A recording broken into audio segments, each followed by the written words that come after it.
So he joins us, Dr. Peter Kuznick. Thank you so much for coming on. My pleasure, Alex. Wow, I mean, we could talk about a million different things, but just studying history in its whole, where would you say the world is today, and where is America and the empire in that? Well, there have been a lot of empires, and what we know is that no empire lasts forever. And the United States is in a similar position to all the previous empires. Empires cling to life in their dying stages. The United States is not yet in its dying stages as an empire, but we're already retracting. We're already seeing that we can't dominate the world in the ways that we used to be able to. You see America's declining influence in the Middle East, America's declining influence in Latin America. You know, and does not necessarily have to be a bad thing for the American people. Being the world's policeman has not been in America's interest. Even from a military standpoint, our victories have been minor. Yeah, we succeeded in defeating several dozen Cuban construction workers in Grenada, and Reagan says America's back again, standing proud. But we haven't had a very good track record. The Korean War was a standoff. Vietnam was a disaster. We got our butts kicked in Vietnam. The Kuwait, you could say, was somewhat of a success, but there again we were lied into that war the first time. Afghanistan, Iraq, even Libya. I mean, what has our militarism got us? Okay, we've got 700 to 1,000 bases around the world. We are by far the strongest nation in the world. We spend almost as much on our military as the rest of the world combined. If we factor in our intelligence, for a while we were spending as much as the rest of the world combined. So we've militarized the planet, and we're looking for military solutions, but we've seen over and over again that military solutions don't really work. So what Oliver Stone and I have tried to do with our project is show the dark side of American history. We acknowledge that the United States has done a lot of great things, but what we don't think we learn the lessons from that. The lessons we want to teach, we think that are most essential for people to learn, are the lessons from the mistakes that we've made. And Americans have not been good at reflecting. And one of the problems is Americans don't know their history. The National Report Card that was issued in June of 2011 reported that American high school seniors came in worst in U.S. history than they did any other subject. In fact, they are worse in their understanding of U.S. history than they are in math and science. We're always bemoaning the fact that our students are so inept in math and science compared to the rest of the world. Well, the students came in worse in U.S. history. 12% of American high school seniors were judged to be proficient in U.S. history. Of that 12%, only 2% of high school seniors could actually identify the problem that Brown versus Board of Education was trying to address, even though the answer was obvious from the way the question itself was worded. So we've got a lot of problems that we have to deal with intellectually, educationally, and politically. Well, I've seen some of the episodes. They're really thought-provoking and try to give some depth, not just black or white. I see America becoming an empire really around the time Kennedy's killed, and a lot of historians agree with me on that. I want to see if you agree. I mean, it's hard to pick a point, but America has lost its superpower status and is now seen as a super tyranny because all these corporate interests, they're winning off the profits. They're winning off of the no-bid contracts. But America is being destroyed, our name, our treasure, everything in the process. And then Putin came out and said, you know, you're not just exceptional because you say you are. I see America has been exceptional in many ways with inventions and trailblazing, but also exceptional in darkness as well. And I think you always see that yin and yang. I mean, I would say America has been exceptional in many ways, but now we're exceptionally unhealthy, exceptionally evil, and exceptionally arrogant. And I think it's good for us to not be so arrogant. And what is your take on American exceptionalism? Because I know you wrote a big piece that I was able to read part of on it. I saw a synopsis in another paper. Oliver Stone and I had a piece on American exceptionalism in USA Today a few days ago. And we start off by saying, thanking Vladimir Putin for not just chastising Barack Obama for invoking American exceptionalism to justify a unilateral military strike against Syria, but for offering a solution so the United States didn't have to follow through on that promise But we argued that what Putin did was right. His timing was bad. We had wished that he had waited another week till both houses of Congress had repudiated a military strike, cruise missile strike against Syria, because we thought that that would have sent a real message about where the United American people want to be right now. They were overwhelmingly opposed to a military strike, and it would have been a tremendous victory for the anti-war movement, probably the biggest victory in decades. But this idea of exceptionalism is so deeply ingrained. It's become part of the air that Americans breathe. It goes back to Jonathan Winthrop in his sermon aboard the Arbella in 1630 in Massachusetts Bay, when they're starting Massachusetts Bay Colony. And he says, "We shall be like a city upon a hill, that the eyes of the world will be upon us. We'll set the example for the world." Woodrow Wilson says, after the Versailles Conference, he says, now at last the world knows America as the savior of the world. This idea is so deeply ingrained. We see it over and over again in the, especially, it takes off in a big way in the 1980s with Ronald Reagan. At the same time, he's supporting death squads in Central America, supporting the Mujahideen, the Islamic extremists in Pakistan and Afghanistan. He's going around crowing about morning again in America, and that America is God's gift to humanity. We see it in Madeleine Albright, who, as Secretary of State, says if we have to use force, it's because we're America. We're the indispensable nation. Hillary Clinton saying the same thing. We're the indispensable nation. We stand for peace and progress and prosperity, while at the same time she's authorizing the invasion of Iraq, supporting expansion. Well, sure, that's what, I mean, as you know, you're going through the history, but I mean, we've had John Kerry, as Secretary of State now, Obama, saying, hey, we're America. We've got to go in there and do this. When American and globalist interests started the Civil War, they put al-Qaeda in there. It's all on record. The al-Qaeda, a lot of evidence behind the chemical attacks. And then Kerry gets up and says, we're exceptional. We've got to go save the day, when it's clearly a war crime. I mean, I've never seen America so on the wrong side, so openly. And again, I'm not a fan of Assad, but compared to al-Qaeda, I am. I mean, it's almost a mental illness in the elite. Do you think they're smoking their own propaganda, their own dope? It's an interesting comment, because I.F. Stone, the great independent journalist, used to go to schools of journalism, and he would tell the students, if you want to be a journalist, you have to remember two words: governments lie. But he said at one point that governments lie, but the Americans smoke the same hashish they pass out. And it's possible that these people actually believe it, although I think Obama's too smart. And Kerry was once too smart. He was one of the founders, one of the leaders of the Vietnam Veterans Against the War. It comes from a much more thoughtful, intelligent position than to rely on this kind of militarism. So these people once had some sense of integrity. I don't know about Hillary Clinton, if she ever had that kind of sense. If she's so hawkish, I mean, people don't think of it. They think of her domestic exactly. politics. But that's what makes them such effective Judas goats.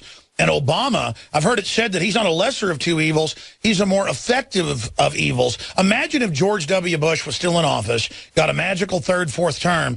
Could he have gotten away with anything that Obama's done? Well, Ari Fleischer, Bush's press secretary, said that this is Bush's fourth term. I agree with that. And in some ways, Obama is different. Obama did resist the attack on Syria for a long time before he caved in. Part of his problem is that he doesn't have a backbone. He doesn't seem to have a moral core. Where John F. Kennedy could stand up to the military, he knew what they were. He knew what they were doing, and he resisted them time after time. Well, and you saw what happened to him.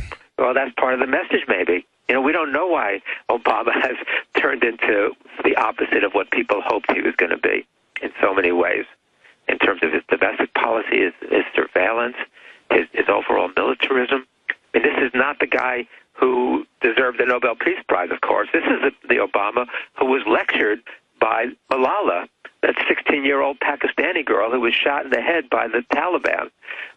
She said that your drone policy is wrong, that you're killing innocent people, you're creating more enemies. 16-year-old girl who should have gotten the Nobel Peace Prize, perhaps, was lecturing the Nobel laureate himself. Has the Nobel Prize, giving them to people like Henry Kissinger and now Obama, made itself into a joke? Well, Tom Lehrer, who was the great great political satirist of the 1950s and 60s, Harvard math professor, brilliant, said that he gave up. He stopped performing when Kissinger got the Nobel Peace Prize. He said political satire has become obsolete. once Henry Kissinger got the Nobel Peace Prize, and he's right about that. I mean, Kissinger, of course, should be in the dock at The Hague. You know, he's. I mean, this is a man whose war crimes, his long list of war crimes. Pinochet, Vietnam, the list is just endless. Bangladesh, Chile, as you're saying, Cambodia, Laos. And one of the points that I make about Vietnam... Doctor, we got a break. Come back and make that point, and in the 6 minutes we have left on the other side of the break, get into other key points that you want folks to think about. Dr. Peter Kuznick is our guest. Why is nascent iodine so important?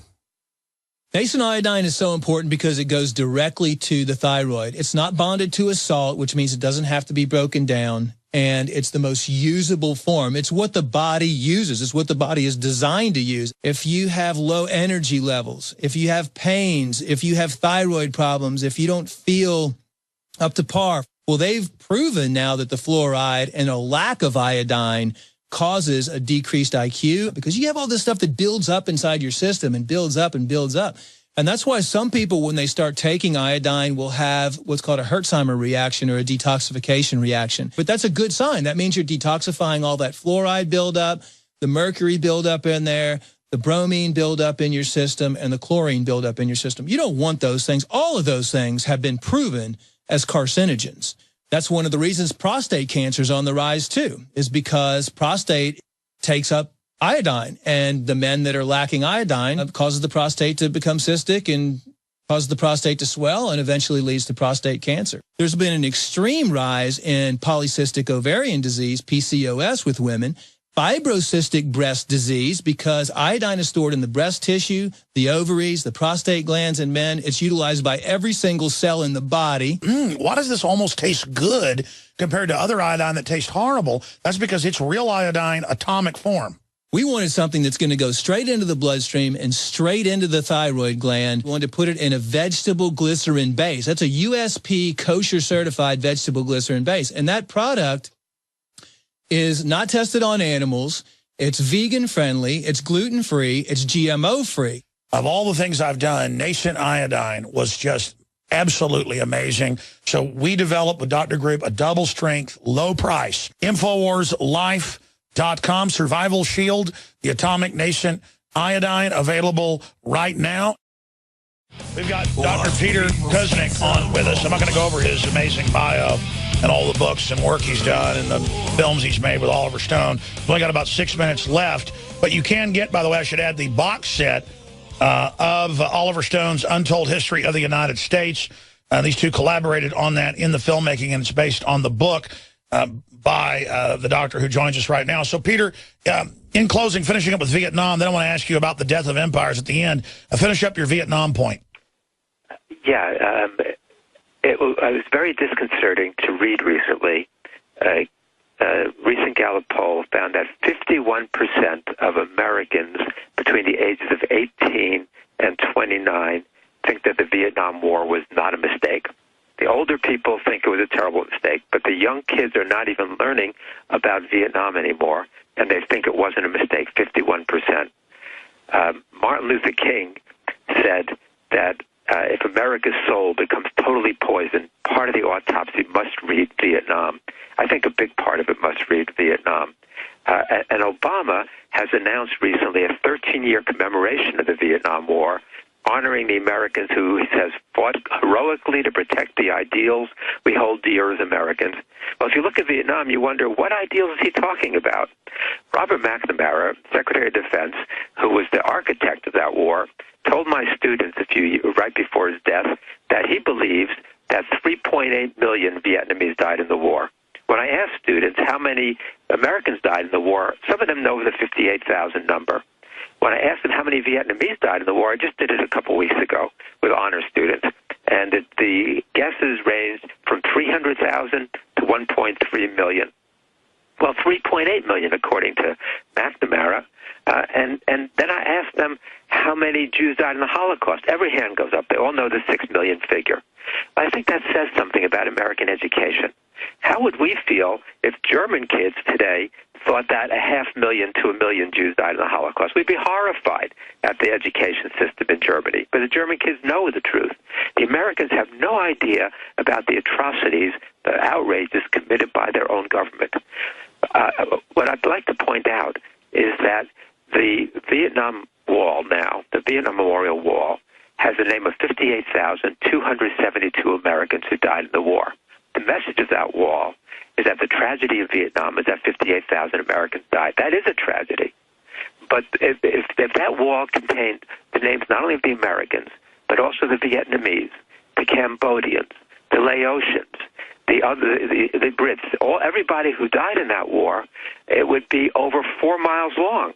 It's 146 feet long now. Well, it shows. A 4-mile-long wall would send the message that we need to send about what that war was about, and would also represent a fitting tombstone to the American empire. I agree with you. So when do we really become a full-fledged empire, not just in not just in the Americas, but all over the world? When does the military-industrial complex really take over? I'd say 3 years after Eisenhower left office and warned us. It's when they killed Kennedy. Do you agree with that statement? Yes and no.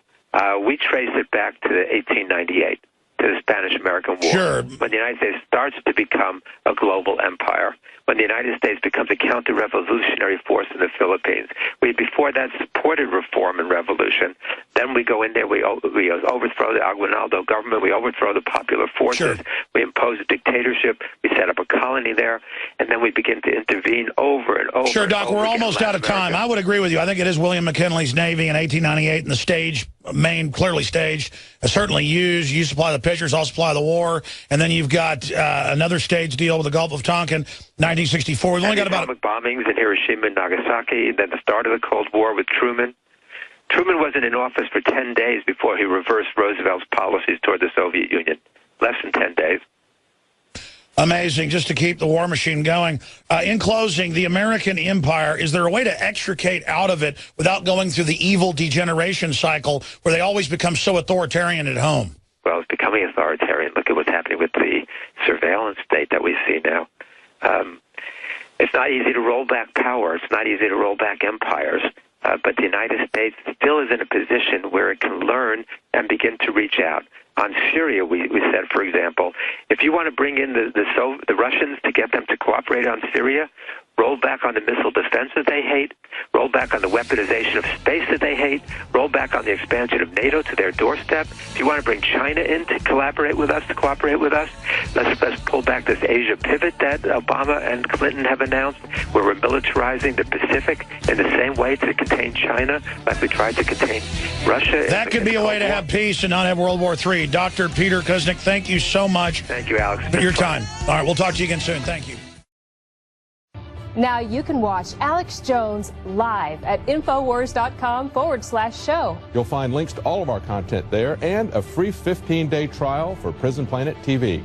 You can also browse the network, the InfoWars Nightly News, and over 60 movies and documentaries all together in one place. You can watch the Alex Jones radio show live as it happened. So check it out, Infowars.com/show.